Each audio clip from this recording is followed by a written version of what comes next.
அண்மை செய்தியை பார்த்துக் கொண்டிருக்கிறோம். பாமக நிறுவனர் ராமதாஸ் மற்றும் தலைவர் அன்புமணி ராமதாஸ் இடையிலே மோதல் வலுத்திருக்கக்கூடிய நிலையில் தற்போது பாமக இளைஞர் அணியின் தலைவர் பொறுப்பிலிருந்து முகுந்தன் பரசுராமன் ராஜினாமா செய்வதாக அதிகாரப்பூர்வமாக அறிவித்திருக்கிறார். அந்த ராஜினாமா கடிதத்தை தற்போது பாட்டாளி மக்கள் கட்சியின் நிறுவனர் ராமதாஸுக்கு அவர் அனுப்பியிருக்கிறார்.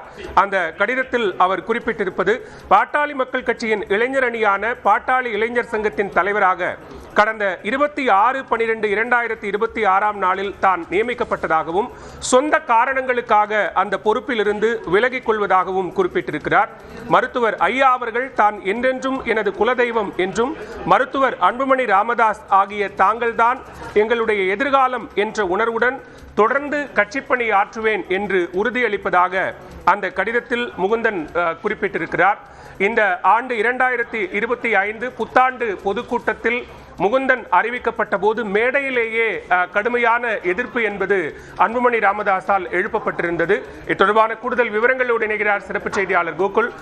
தற்போது முகுந்தனுடைய நியமனம் தான் நேரடியான ஒரு மோதலை பாமகவுக்குள்ள வெளிப்படுத்தியது. இப்போது அவர் ராஜினாமா செய்திருக்கிறார். பின்னணி என்ன? பாமகவுடைய இளைஞர் சங்க தலைவர் பதவியிலிருந்து முகுந்தன் பரசுராமன் விலகுவதாக தற்பொழுது தன்னுடைய ராஜினாமா கடிதத்தை பாமகவுடைய தலைவர் அன்புமணி ராமதாஸுக்கு அவர் அனுப்பியிருக்கிறார்.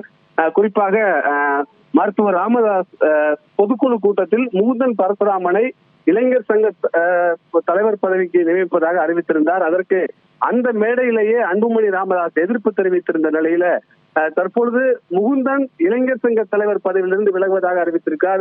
இருவருக்கும் இடையே தொடர்ந்து கருத்து மோதல்கள் இருந்து வந்த நிலையில் இன்றைய தினம் பல்வேறு குற்றச்சாட்டுகளை, சராமாரியான குற்றச்சாட்டுகளை பாமக நிறுவனர் மருத்துவர் ராமதாஸ் அன்புமணி மீது வைத்திருந்த நிலையில் முகுந்தன் பரசுராமன் இந்த விலகல் கடிதத்தை அன்புமணி ராமதாஸுக்கு அனுப்பியிருக்கிறார். குறிப்பாக அவர் எங்களுடைய குலதெய்வம் மருத்துவர் ராமதாஸ் என்றும், எங்களுடைய எதிர்காலம் அன்புமணி ராமதாஸ் தான் என்றும், இவர்களுடைய கருத்துக்களின் அடிப்படையில், ஆலோசனையின் அடிப்படையில் தொடர்ந்து கட்சி பணியாற்றுவேன் என்றும் அவர் தெரிவித்திருக்கார். ஆகவே முகுந்தன் அன்புமணி ராமதாஸை தான் தலைவராக ஏற்றுக்கொண்டிருக்கார் என்பது இந்த அறிக்கையின் மூலமாக, அவருடைய கடிதம் மூலமாக தெரிகிறது. தலைவர் அன்புமணி ராமதாஸ் தான் என்ற அடிப்படையில் அவருக்கு தன்னுடைய ராஜினாமா கடிதத்தை அனுப்பியிருக்கிறார். தொடர்ந்து முகுந்தன் மூலம்தான் இந்த பிரச்சனை எழுந்ததாக சொல்லப்பட்ட நிலையில பாமகவுடைய இளைஞர் சங்க தலைவர் பதவியிலிருந்து முகுந்தன் பரசுராமன் விலகுவதாக தற்பொழுது இந்த விலகல் கடிதத்தை அன்புமணி ராமதாஸுக்கு அவர் அனுப்பியிருக்கிறார். இந்த கடிதமானது நமக்கு பிரத்யேகமாக கிடைத்திருக்கிறது.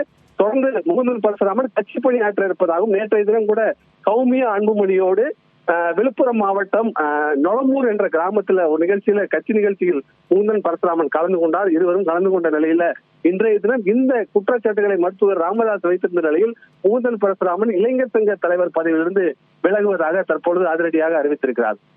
முகுந்தனுடைய நியமனம் தான் இந்த சர்ச்சைக்கு காரணமாக இருந்தது அப்படின்னு சொல்லப்பட்ட நிலையில அன்புமணி மீதும் நிறைய குற்றச்சாட்டுக்களை சரமாரியாக நிறுவனர் ராமதாஸ் முன்வைத்திருக்கிறார். முகுந்தனுடைய இந்த ராஜினாமா என்பது கட்சிக்குள்ளாக ஏதேனும் இன்னும் சலசலப்பை அதிகரிப்பதற்கான வாய்ப்புகள் இருக்கா? நிச்சயமாக. அதாவது இருவருக்கும் ஒரு சமரசமாக பேசக்கூடிய ஒரு நபராக தான் முகுந்தன் செயல்பட்டு வந்ததாக சொல்லப்பட்டது. உடனடியாக, அதாவது மருத்துவர் ராமதாஸ் மாவட்ட செயலாளர் கூட்டத்தை கூட்டும் போது அன்றைய தினம் கூட முகுந்தன் நேரடியாக தைலாபுரம் தோட்டத்திற்கு சென்று அங்கு மருத்துவர் ராமதாஸை சமாதானப்படுத்தக்கூடிய முயற்சியில் ஈடுபட்டார். இருவருக்கும் இடையே ஒரு சமாதானப்படுத்தக்கூடிய ஒரு நபராக தான் முகுந்தன் செயல்பட்டு வந்ததாக சொல்லப்படுது. ஆனால் மருத்துவர் ராமதாஸ் அதையெல்லாம் தாண்டி தொடர்ந்து அன்புமணி ராமதாஸ் மீது இது போன்ற குற்றச்சாட்டுகளை வைத்த நிலையில முகுந்தன் பரசுராமன் அதை ஏற்றுக்கொள்ளாமல் தன்னுடைய ராஜினாமாவை செய்திருப்பதாக சொல்லப்படுகிறது. பலமுறை இவருக்கும் இடையே இருக்கக்கூடிய கருத்து மோதல்களை மூத்த மகள் காந்தி மற்றும் அவருடைய மகன்களாக இருக்கக்கூடிய முகுந்தன் உள்ளிட்டோரெல்லாம் அந்த பேச்சுவார்த்தை எல்லாம் குடும்பத்தில் நடத்தியதாகவும், ஆனால் அந்த பேச்சுவார்த்தை எல்லாம் மருத்துவர் ராமதாஸ் ஏற்றுக்கொள்ளாமல் இதுபோன்று தொடர்ந்து சராமாரியான குற்றச்சாட்டுகளை அன்புமணி மீது வைக்கக்கூடிய நிலையில அதற்கு எதிர்ப்பு தெரிவிக்கும் வகையில் தான் முகுந்தன் பரசுராமன் தற்பொழுது தன்னுடைய ராஜினாமாவை செய்திருப்பதாக தகவல் வெளியா இருக்குது. நேற்றைய தினம் கூட கட்சி நிகழ்ச்சியெல்லாம் முகுந்தன் கலந்து கொண்ட நிலையில இன்றைய தினம் தன்னுடைய இளைஞர் சங்க தலைவர் பதவியை ராஜினாமா செய்திருக்கிறார்.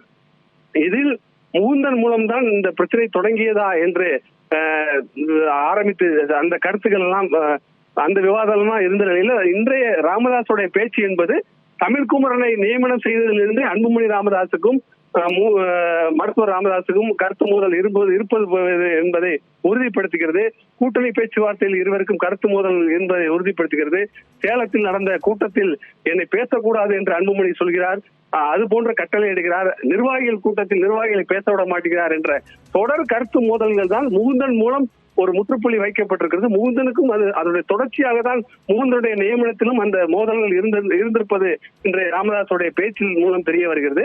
முகுந்தன் பரசுராமன் தற்பொழுது கட்சி பதவியிலிருந்து விலகினாலும் அன்புமணி ராமதாஸ் தான் தன்னுடைய எதிர்காலம் என்றும் தலைவர் என்ற அடிப்படையில் அவருக்கே அந்த ராஜினாமா கடிதத்தை அனுப்பியிருக்கிறார். பாலா, நிச்சயமாக கூகுள் அதில் குறிப்பிட்டிருக்கக்கூடிய வரிகள் என்பதும் மிகவும் முக்கியத்துவம் வாய்ந்ததாக பார்க்கப்படுகிறது. பாமக நிறுவனர் டாக்டர் ராமதாஸ் மற்றும் தலைவர் அன்புமணி ராமதாஸ் இடையே நீடித்து வந்த அந்த சலசலப்பு என்பது தற்போது மிகப்பெரிய மோதலாகவும் மாறியிருக்கிறது. இன்றைய செய்தியாளர் சந்திப்பில் பல்வேறு சரமாரியான குற்றச்சாட்டுக்களை அன்புமணி மீது நிறுவனர் ராமதாஸ் முன்வைத்திருந்த நிலையில் தற்போது இந்த ஆண்டின் தொடக்கத்தில் புத்தாண்டு பொதுக்குழு சிறப்பு பொதுக்குழு கூட்டத்தில் தான் முகுந்தனுடைய நியமனத்தை நிறுவனர் ராமதாஸ் மேடையில் அறிவித்தார். அப்போது அந்த மேடையிலேயே தலைவர் அன்புமணி ராமதாஸ் எதிர்ப்பை தெரிவிக்க அங்கு மிகப்பெரிய ஒரு மோதல் என்பது ஏற்பட்டது. இது தான் வளர்த்த கட்சி, இந்த கட்சியில் தான் சொல்வதை கேட்பவர்கள் இருந்தால் மட்டும் போதும், கேட்காதவர்கள் கட்சியை விட்டு தாராளமாக வெளியேறலாம் என்கிற கருத்தை அப்போதே நிறுவனர் ராமதாஸ் முன்வைத்திருந்தார். அந்த மோதல் என்பது தொடர்ச்சியாக நீடித்து வந்தது. சித்திரை முழுநிலவு திருவிழா கூட்டத்திலும் கூட, அதற்கு முந்தைய சில கூட்டங்களிலும், தைலாபுரம் தோட்டத்தில் நடைபெற்ற ஆலோசனை கூட்டங்களிலும் கூட அன்புமணி ராமதாஸ் பங்கேற்காமல் தவிர்த்து வந்தார். நேற்று நடைபெற்ற சமூக ஊடக பேரவை கூட்டம் வரைக்குமாக அன்புமணி ராமதாஸ் டாக்டர் ராமதாஸ் தலைமையில் நடைபெற்ற அத்தனை கூட்டங்களையும் புறக்கணித்து வந்ததும் குறிப்பிடத்தகுந்ததாக பார்க்க வேண்டியிருக்கிறது. சமீபத்தில் நிகழ்ச்சி ஒன்றில் பேசிய அன்புமணி ராமதாஸ் தான் கடும் மன உளைச்சலில் இருப்பதாகவும் தூக்கம் தொலைத்து தவிப்பதாகவும் தன்னுடைய மன குமுறல்களை வெளிப்படுத்தியிருந்தார். அது குறித்தும் கூட இன்றைக்கு ராமதாஸ் செய்தியாளர் சந்திப்பில்